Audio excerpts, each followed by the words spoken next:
예, 네 분과 본격적으로 얘기를 해보도록 하겠습니다. 저희가 준비한 7인데요. 조국 전 장관이 본인 유튜브 채널을 열었습니다. 넉 달 전에 찍은 영상을 뒤늦게 올린 거라지만 그동안 SNS 활동을 꽤 왕성하게 했던 조국 전 장관이기 때문에 유튜브까지 만든 건 그 의미가 작지 않을 텐데요. 어떤 얘기를 했는지 한번 먼저 듣고 오겠습니다.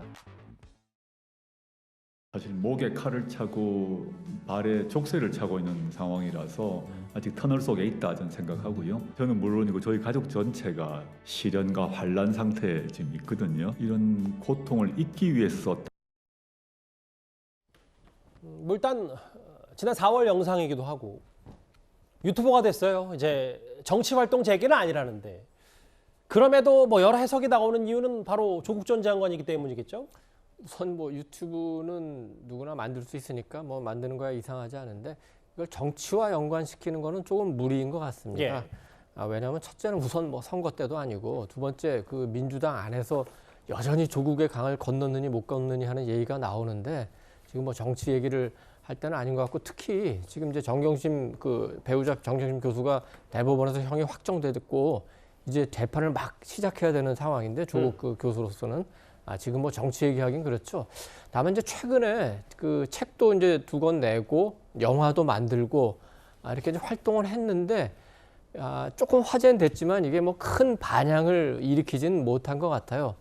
그럼에도 불구하고 본인을 지지하는 분들에 대한 어떤 뭐 팬덤 같은 거 이런 걸 이제 유지해 나가려고 하는 것 같은데 예. 일부에서는 윤석열 대통령 지지율이 조금 떨어지니까 그렇게 되면 상대적으로 조국 전 장관에 대한 어떤 그 재평가가 나오는 거 아니냐 이런 얘기도 있지만 실질적으로는 뭐 민주당에서 그런 얘기가 전혀 없고 여전히 조국의 강을 건너야 한다는 얘기가 나오기 때문에 정치와 연결시키는 거는 좀 너무 지나친 해석인 거다 뭐 이렇게 생각합니다. 정치와는 조금 거리가 있다. 그런데 최근에 조국 전 장관은 윤석열 대통령 비판 기사를 본인 SNS에 심심치 않게 공유를 했었습니다. 그리고 유튜브 영상에선 윤 대통령을 향해서 조국 전 장관이 이런 말을 했습니다. 검찰은 비검찰인 선출 권력에 의해서 통제되어야 한다는 것이 민주정부의 원리인데 이거는 검찰 공화국을 만들겠다는 걸 넘어서 검찰 왕국을 만들겠다는 식으로 보입니다. 민정수석실의 하나의 부서로서 민정비서관실이 있는데 대통령과 영부인의 친인척에 대한 감시 기능을 하게 되어 있습니다. 이게 없어져 버리는 거죠. 민정수석실이 폐지되게 되면 이걸 누가 하지라는 점에서 걱정이 되고 뭐 앞서 이도원 의원님은 뭐 정치 활동 재개까지는 아니다라고 분석을 하셨는데 김근식 교수님. 네. 뭐 그럼에도 불구하고 저런 말들이 어쨌든 윤 대통령을 직접 겨냥했기 때문에 직접 정치를 하지 않더라도 뭔가 영향력을 좀 키우고 그 이후에 최근 윤 대통령 지지율 관련된 글도 많이 공유를 했으니까 뭐 이런 부분까지 물론 뭐 재판 중이긴 합니다만 그런 얘기들 때문이거든요. 그러니까 유튜브를 한다는 거야 뭐 개인이 결심해서 하면 되는 건데 유튜브를 하는 게 기사가 되니까 또 바로 SNS에 저런 기사를 저런 내용을 올리잖아요. 정치 활동하는 것이 아니다. 나는 재판받는 몸이다라고 하는 것은 제가 볼 때 스스로 유튜브 영상을 올리고 유튜브 영상이 화제가 되니까 또 스스로 SNS에 또 관련된 자기 입장을 올리고 이런 것들을 보면 저는 조국 전 장관이 뭐 다시 정치를 재개할 수 있는 능력도 안 되고 저는 여건도 안 되고 그런 여론도 아닐 거라고 봅니다만 단순히 남아있는 건 그냥 관심을 받고 싶은 건 남아있는 것 같아요.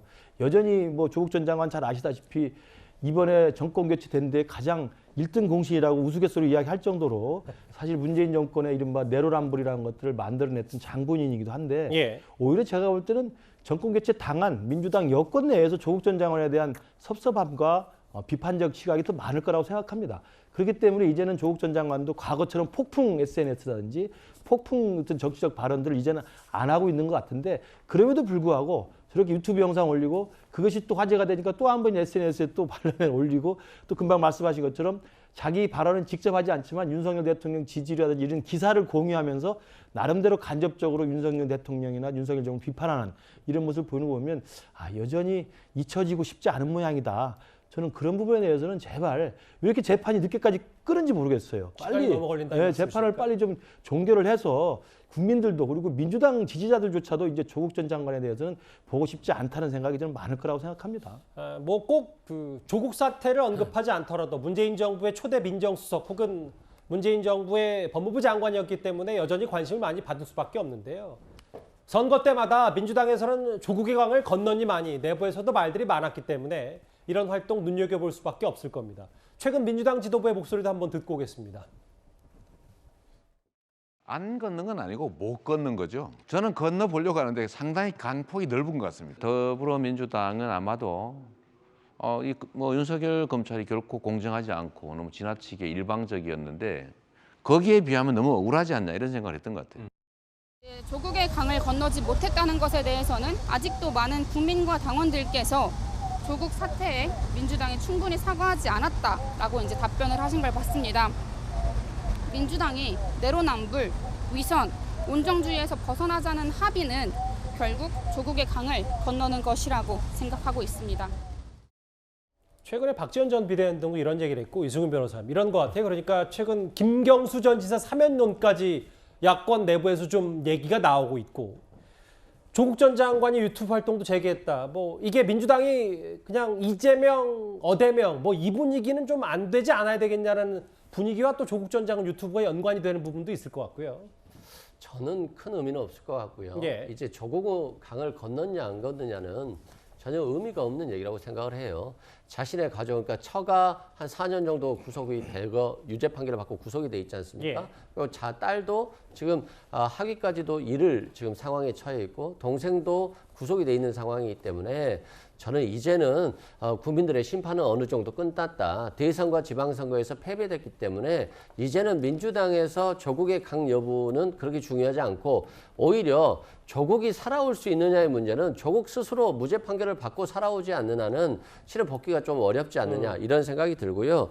민주당 내부든 외부에서든 조국 전 장관에 대한 얘기들이 나오고 조국의 강을 건너야 된다 이런 것들은 예. 좀 개인적인 정치적인 어떤 이해관계를 때문에 얘기하는 것들이 많아 박지원 전 보여요. 비대위원장도 그 정치적 이해관계 때문에 했다고 그렇죠. 이제 뭐 조국 전 장관 같은 경우는 이미 민간인이 된 지 오래됐고 예. 지금 처가 구속돼서 몸이 굉장히 안 좋은 상태라고 하기 때문에 그런 측면에서 저는 이제 뭐 조국 전 장관이 여유 있게 스스로를 지켜나갈 수 있는 시간을 주는 게 좋지 않을까 싶고요.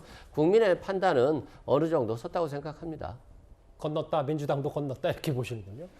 설 변호사님, 배우자 얘기도 짧게 해봐야 될 것 같은데 어제 저희가 정경심 전 교수가 허리 디스크를 이유로 사유로 형 집행정지를 신청했다라는 소식까지 전해졌는데 네. 이 결정을 다름 아닌 조국 수사를 진두지휘했던 송경호 현 서울중앙지검장이 결정을 한다. 네. 묘한 인연이다, 악연이다 말들이 많아요. 그렇죠. 이게 참 일단 송경호 중앙지검장 개인 입장으로 봤을 때도 상당히 난감할 수 있습니다. 물론 여기 결정을 함에 있어서 뭐 어떤 개인적인 감정이 섞이지는 않을 거라고 저는 분명히 당연히 판단을 그래야죠. 하고요. 네. 심의위원회에서 결정을 하게 될 텐데 그 심의위원회의 결정도 어차피 기속력이 있는, 그러니까 꼭 거기에 따라하는 것은 아니고.